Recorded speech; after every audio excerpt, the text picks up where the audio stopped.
대체 둘만 남은 밤에 무슨 일이 생길까요? 어머머, 너네 이게 웬일?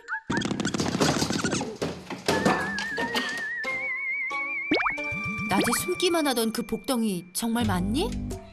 낮과 밤이 완전히 다른 두 녀석. 그런데 그때 덩이가 먹잇감을 포착한 것처럼 비닐을 물더니 어머, 아이고 덩이야 안 돼. 화려한 레드 카펫 아니 비닐 카펫을 깔기 시작합니다. 덩이 너 알고 보니 완전 장난꾸러기였구나. 비닐은 뜯어야 제맛이다. 첫째 보기까지 합류. 말 그대로 양장판. 아수라장이 따로 없네요. 와, 신난다. 도대체 어떻게 감당하려고 이러는 건지. 너희들 완전 두 얼굴의 양이다야. 밤은 우리들 세상이다. 그렇게 밤새 놀고서야 슬슬 잘 준비를 하는 녀석들. 니들 잠이 오니? 다음 날 아침. 아직 이른 시간인데 일찍 출근하셨네요? 근데 집사님 어젯밤에 복덩이가 고삐 뿔린 망아지처럼 놀았어요. 일을 어째요? 그런데 집사 두 분이 번갈아 가면서 2시간씩 일찍 출근해 청소하는 게 일상이라네요. 이것도 치우시려면 일이잖아요. 그쵸, 일이고 뭐 경제적 손실이죠. 복덩이가 난리를 피운 지 벌써 3개월이 됐다고 하는데요. 갈수록 물건이 남아나질 않습니다. 어지르는 스케일이 워낙 크다 보니 그동안 고생 많으셨겠어요. 애들이 이빨이 간지러운지 계속 박스를 뜯어요. 화분이 제일 힘들죠. 뭐 엎어져 있고 막 흙 파먹고 또 저기 저희 키우는 풀도 있는데 저것도 냄새. 화장실에 안 놓으면 이제 밤새 저거 뜯어먹어갖고 토하고. 복덩이가 화분까지 건드리는 바람에 혹여 다치지는 않을까 걱정돼서 화분은 아예 치워버렸다네요. 어지르는 녀석들 때문에 귀찮고 힘들 법도 한데 묵묵히 청소에만 열중하는 집사들. 에휴, 뭐 예쁜 짓 했다고 밥 챙겨주고 살뜰히 보살피는지. 첫째 보기처럼 챙겨줄 때 잘 먹으면 그나마 다행이지만 낯가리는 둘째 덩이에겐 턱 밑까지 간식을 바치는 게 익숙하답니다. 근데 옛날에는 이것도 원래는 절대 안 먹었어요. 추루 먹을까? 추루 먹자. 무서워. 응. 아주 많이 무서워요. 솔직히. 그 물린 기억이 그러니까 우리의 덩이만 트라우마가 아니라요. 저도 트라우마가 되게 많이 생겼어요. 도대체 이 댁에는 무슨 일이 있었던 걸까요?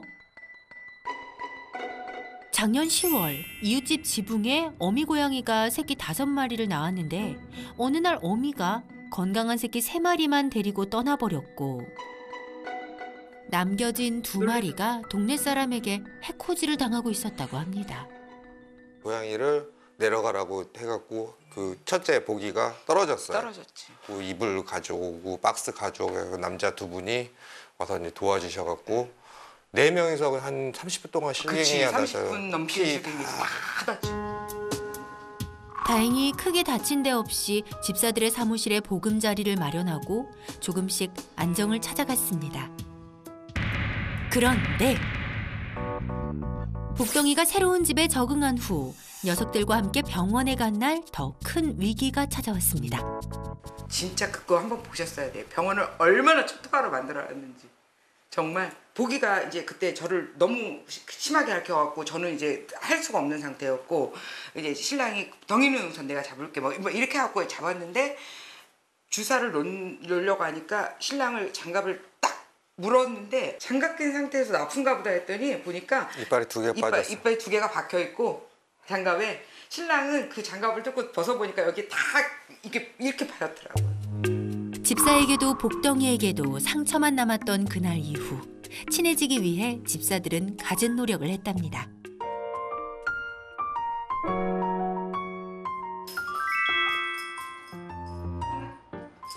얼굴을 보여주고 가까이 오게 된 것만으로도 감사하다는 집사들. 보기가 먼저 마음을 열어줬고 덩이는 조금씩 가까워지는 중이라는데요. 하지만 제작진이 사무실로 들어오자마자 무서웠는지 놀다가 피해버리는 덩이. 이게 너무 겁이 많아서 저 너무 얼마나 안쓰러워. 네. 이렇게 놔둘게. 덩이는 손님들이 올 때마다 이렇게 숨습니다. 덩아, 너 좋아하는 영상이다. 봐봐. 덩아, 덩아. 평소 고양이 예능을 즐겨 보던 덩이. 자주 보는 영상을 틀어주자 잠시 후 관심을 보이고 내려옵니다.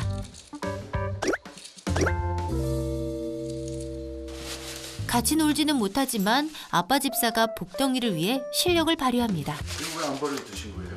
이런 거 장난감 만들어주면 좋아해요. 실증을 많이 느껴서 똑같은 거를 오래 못 써요. 오직 복덩이만을 위한 아빠 집사표 수제 장난감을 만드는 중.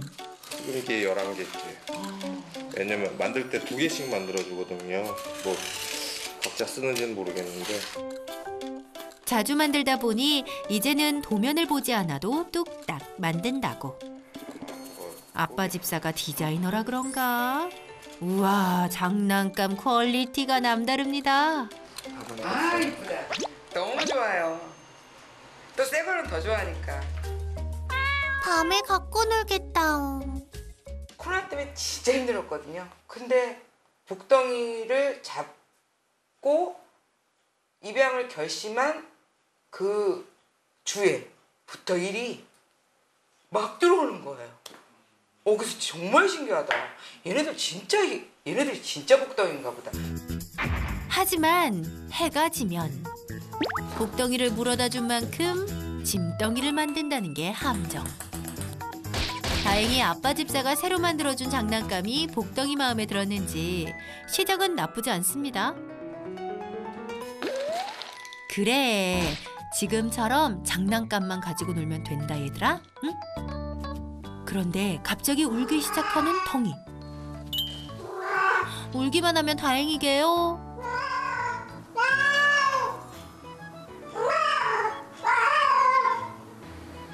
발사 찍!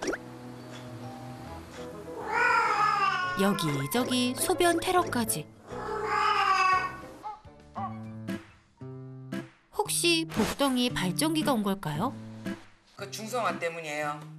근데 저는 그렇게 생각해요. 왜 중성화 오기 전까지는 오줄 때를 안 했잖아요. 그렇죠. 응. 울기 시작하면서부터 한 거예요. 여기 보시면 여기 해놓고 여기 녀석들을 만지는 것도 어렵다 보니 중성화 수술은 엄두도 못 냈고 아직 예방접종도 다 못했답니다. 오줌도 참을 수 있고 어지르는 것도 참는 거지만 아플 때 병원을 데려가요. 아플 때 병원만 데리고 가면 돼요. 복덩이와 오래오래 함께하고 싶은 집사. 어떻게 하면 녀석들 병원도 가고 건강하게 키울 수 있을까요? 모든 궁금증을 풀어줄 미아옹철이 출동했습니다. 안녕하세요. 안녕하세요. 고양이를 부탁해 김명철 수의사입니다. 맞습니다. 선생님, 오늘도 잘 부탁드립니다. 고양이 친구들은 근데 어디 있을까요? 다 여기 좀 핵심 공간이 모여 있는 것 같은데 네. 고양이는 안 보이는 것 같아서. 원래는 여기 있는데 네. 지금 이제 저희가 여기 있으니까 이게 낯선 환경이니까 다른 데로 갔어요. 아 다른 데로? 네. 그럼 좀 한번 어디 있는지 하얀 보여주시겠어요? 박스 있는데 저 뒤쪽에. 아 저쪽 뒤에. 네. 보이지도 않네요 지금. 아 저기 자기가 안 보인다. 보이는 줄 알아요. 겁이 엄청 많나 봐요. 얘 둘째는 겁이 엄청 많아요. 둘째, 네. 첫째 고양이는 그러면 어디 있을까요? 첫째 여기. 아 여기 어우 그래도 더 사람 가까이에 와 있네요. 조금 긴장을 하긴 했어도 그래도 조금 익숙해지면 근처까지 올 만한 성향이 있기는 하네요. 네네. 보통은 고양이가 두 고양이가 있으면 더 익숙해지고 빨리 가까이 와 있는 친구가 있으면 다른 고양이도 좀 보고 배워요. 평소 복덩이의 일상과 행동을 한번 살펴볼까요? 덩이와 친해지기 위해 간식으로 천천히 다가갔던 집사. 조금씩 이렇게 간 거죠. 간격을 점점 좁혀서. 그랬는데 이제 덩이는 무서워서 안 내려온 거예요 지금. 맞아요. 그러니까 고양이들이 조금 겁이 나면 사람 눈높이보다 높은 곳으로 가거나 아니면 아예 자기 몸을 숨길 수 있는 데로 들어가거나 아, 이런 데 네. 그러니까 동굴로 가거나 아니면 위로 나무로 올라가거나 둘 중에 하나거든요. 근데 그래도 위쪽 공간으로 가는 게 조금 더 자신감이 있다는 표현이에요. 그래요? 네. 근데 적어도 여기에 있는 거는 자기 몸을 보여주는 거기 때문에 그 전보다도 관계가 더 개선됐다는 의미예요. 그런데 궁금한 건 낮에는 얌전하고 숨기만 했던 복덩이가 밤이 되면 양장판을 버리고 돌변하는 이유 도대체 뭘까요? 이게 복덩이들이 아직까지는 순화가 완벽히 되어 있지 않다 보니까 낮 시간에는 사람이 있는 거에 대해서 계속 경계하고 소심하게 잘 움직이지 못하거든요. 그러면서 축적된 이제 사냥 본능 에너지가 밤에 편해졌을 때 한꺼번에 폭발하다 보니까 밤사이에는 정말 활발하게 움직이고 그리고 우다다 여기저기 막 달려다니는 이런 모습들까지 관찰될 수 있습니다. 밤에는 눈치 볼 사람이 없으니 하고 싶은 대로 스트레스를 확 풀었던 거네요. 사람이 있을 때보다는 훨씬 겁없고 활발하네요. 웬일이에요? 밤에 지금 두 고양이가 돌아다니는 모습이 두 보호자분이 있는 상황에서만큼은 그래야지 100. 보여줘야지 완전히 순화가 끝난 거고 사람을 완전히 신뢰하는 단계까지 간 거다라고 보시면 돼요. 밤새 목이 터져라 울고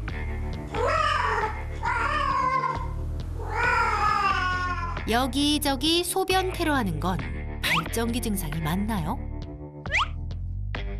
원래 발정기에는 교미를 해야 되는 시기잖아요, 이 고양이들이.